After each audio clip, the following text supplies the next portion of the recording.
Assalamualaikum warahmatullahi wabarakatuh. Saudara-saudara sekalian, dimanapun Anda berada, Anda bersama Ishak Rafiq, Direktur Eksekutif Masa Depan Institut. Panjangnya Institut Masa Depan Indonesia. Ada perkembangan menarik di belantika politik Indonesia saat ini. Pada masa yang memang ditunggu-tunggu, 100 hari Prabowo Subianto sebagai Presiden Republik Indonesia.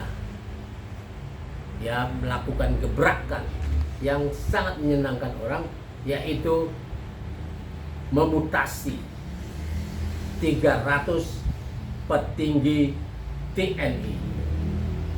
Ini luar biasa.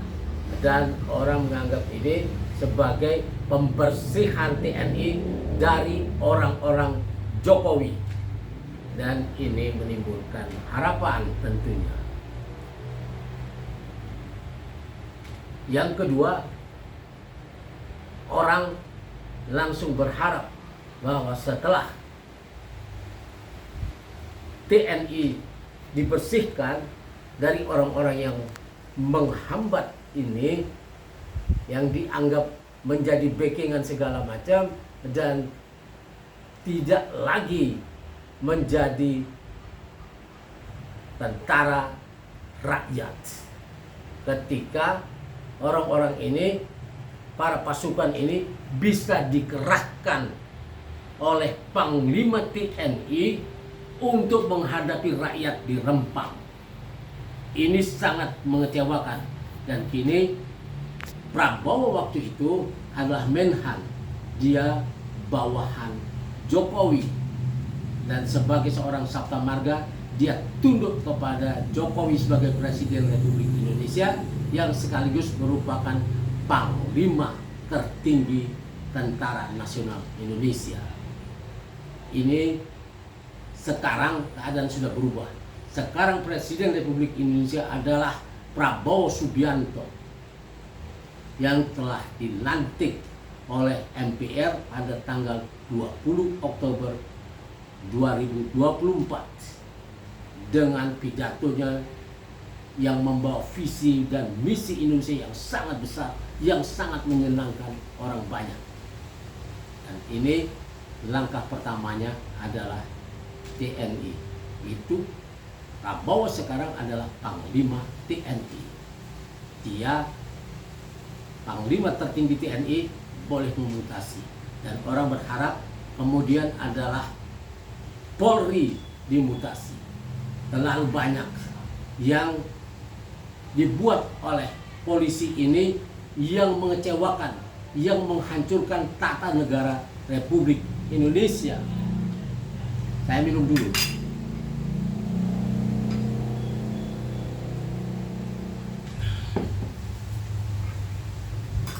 Kita tahu ada peristiwa yang sangat mengerikan menjelang akhir pemerintahan Jokowi, yaitu masih tahun 2024 ketika polisi dikerahkan untuk mencegah pengusutan oleh Kejaksaan Agung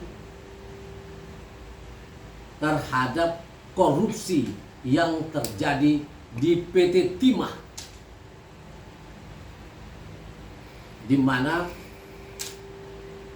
melibatkan duit sampai 271 triliun sampai 300 triliun. Ini duit yang besar.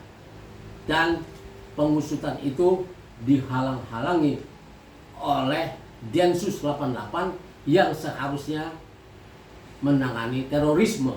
Jadi apakah pengusutan terhadap korupsi ini dianggap oleh Densus 88 atau oleh Kapolri sebagai teroris? Ini perlu penjelasan yang luar biasa dan perlu pengusutan.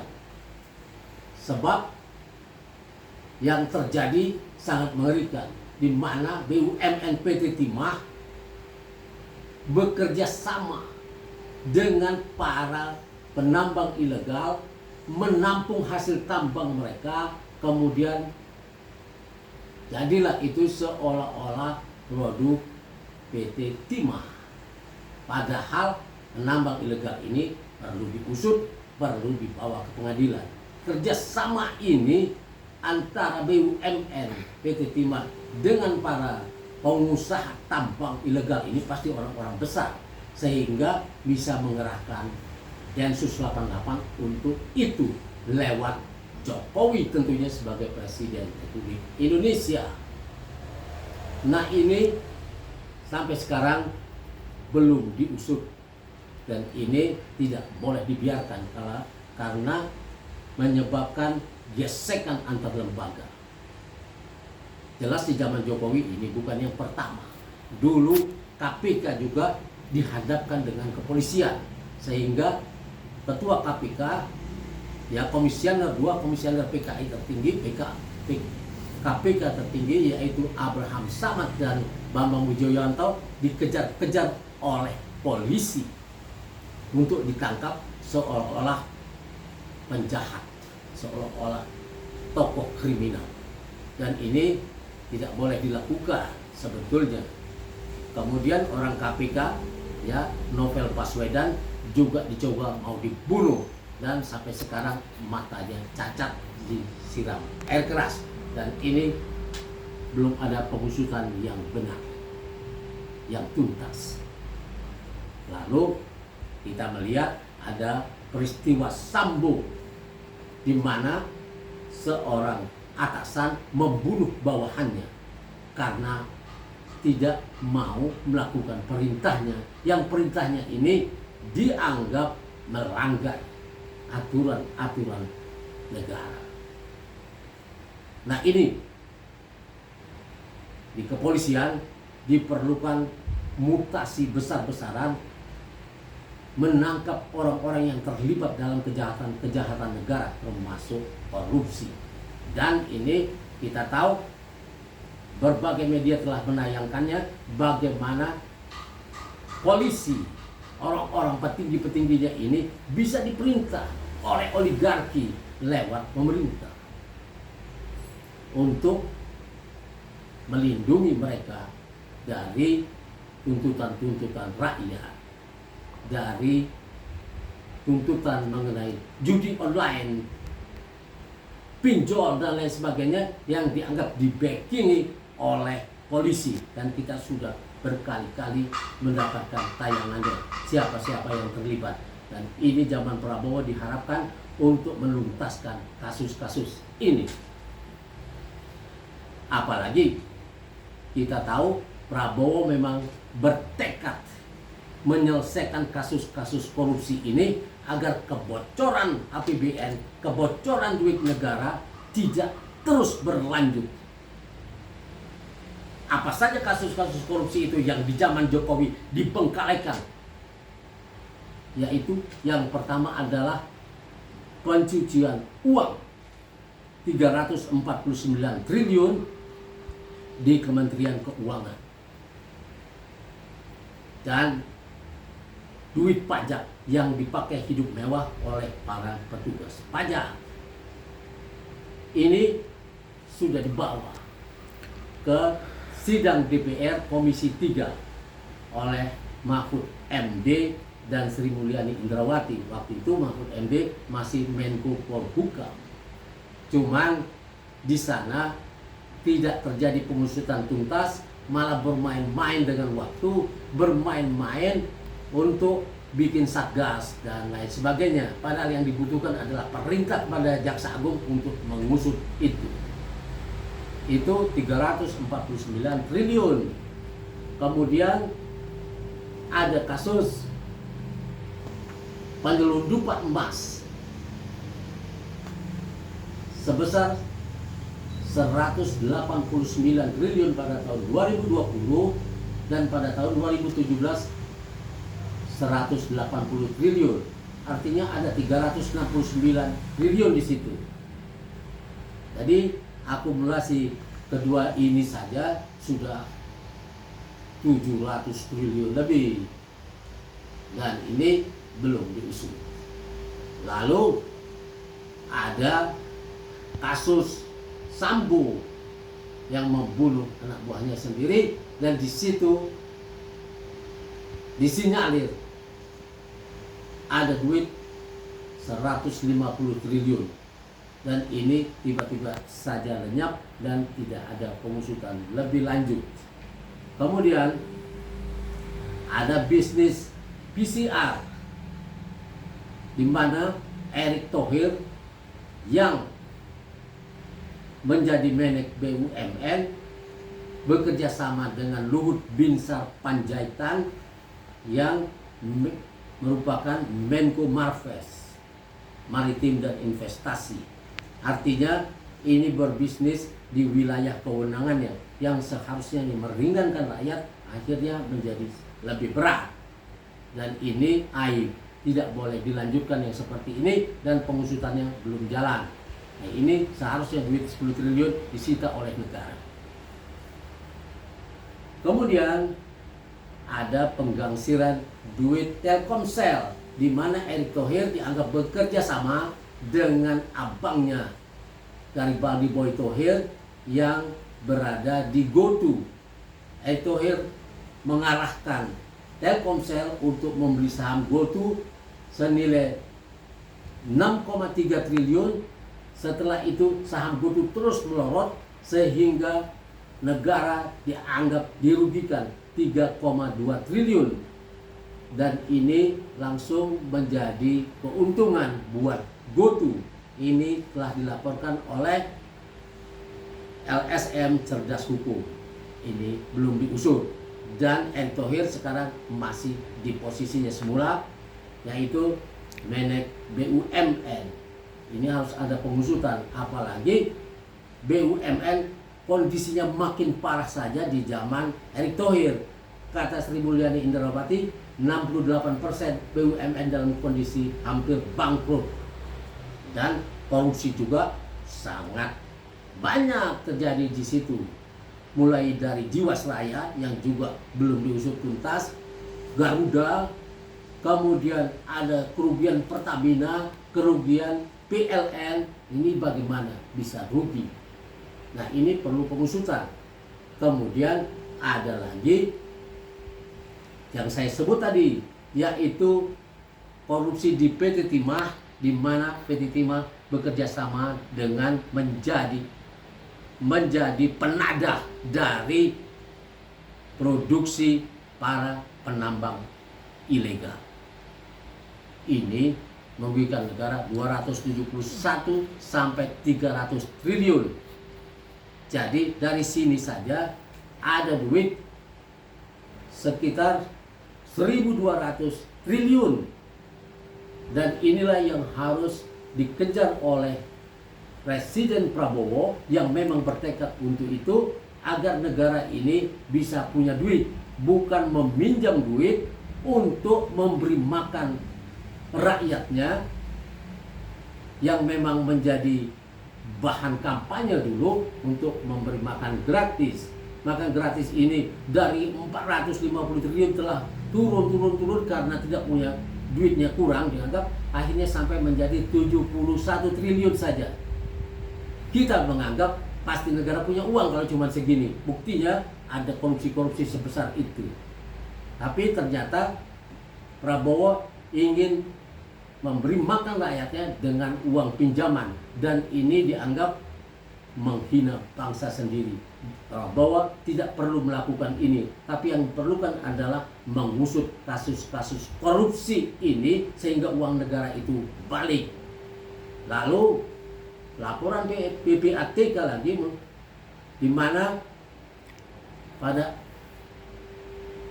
akhir ya sejak 2016 sampai 2024 ada proyek strategis nasional PSN, di mana melibatkan dana 1.515 triliun, dan ini kata PPATK sebanyak 36,67% lebih dikorupsi. Artinya ada 500 triliun lebih yang dikorupsi di sini. Nah, ini memang perlu diusut agar negara punya duit dan berhenti berdarah-darah. Masih ada lagi korupsi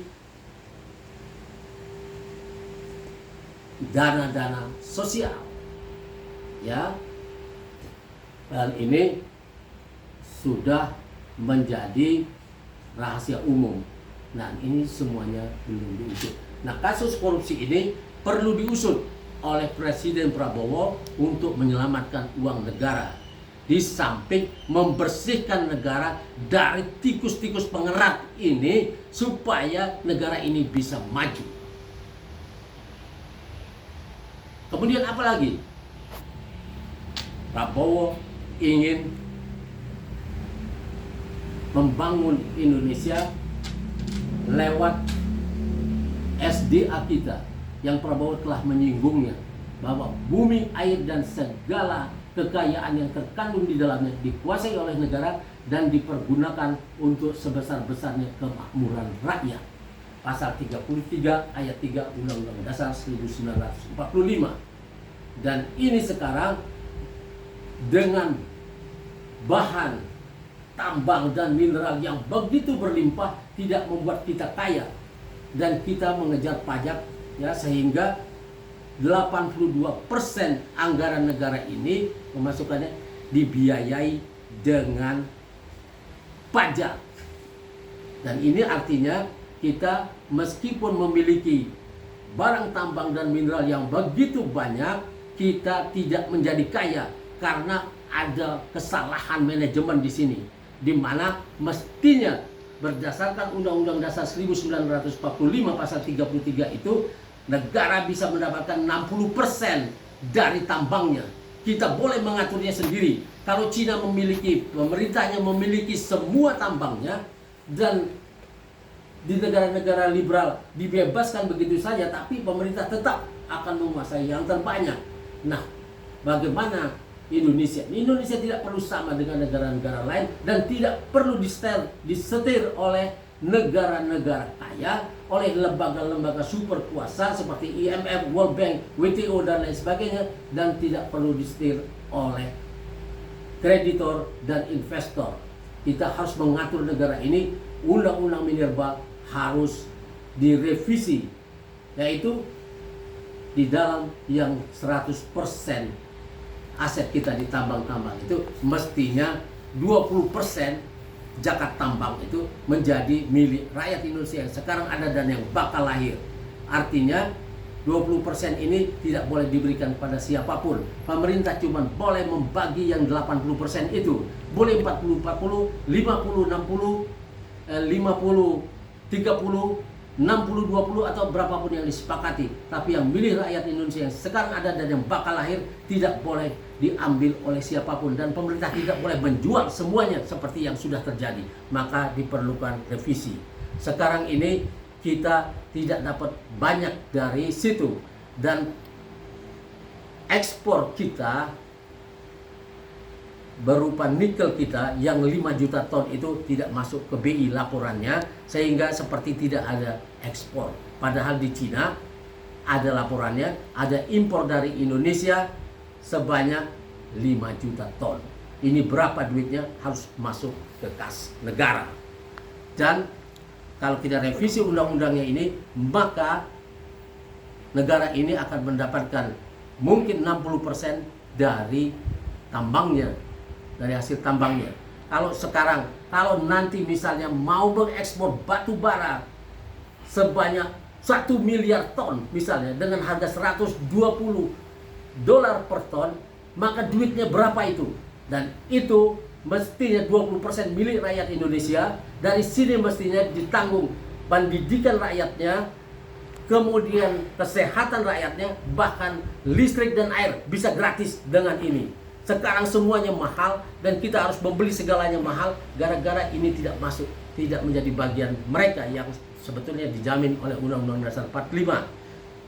Kemudian dengan investor boleh berbagi 40-40, maka negara memiliki 40% lagi. Dan ini kita akan menjadi kaya raya seperti negara-negara Timur Tengah itu yang ngerti urusan uang, urusan duit, urusan tambang. Karena mereka ngerti dagang, bukan calo. saudara-saudara sekalian, masih ada lagi, yaitu tundukkan dolar dengan cara mengontrol devisa, sehingga semua hasil ekspor kita, perdagangan luar negeri kita harus berada di BI. Dengan cara itu, ya seperti kita tahu, tahun 2023 kita ada surplus perdagangan internasional kita 234 miliar. Ini tidak masuk ke BI. Kalau ini masuk ke BI, maka kita mungkin bukan cuma 135 miliar US dollar yang kita punya, tapi ditambah 234. Jadi kita akan punya sebanyak 370-an miliar US dollar. Itu tahun 2023. Kalau dikontrol ini, mungkin dalam 1 tahun devisa negara ini akan naik menjadi 700-800 miliar US dollar. Dan tahun-tahun berikutnya sebanyak itu juga, maka dalam 5 tahun ke depan Indonesia akan memiliki devisa sampai 5 triliun US dollar. Dan ini akan membuat harga-harga semua turun, karena dolar akan turun nilainya terhadap rupiah karena otot rupiah yang membesar. Dan ini, dengan uang ini kita juga akan menjadi investor di negara-negara lain. Ini usulan masa depan institut. Ya, kalau pemerintah memerlukan konsultasi lebih lanjut, akan saya bantu. Wassalamualaikum warahmatullahi wabarakatuh.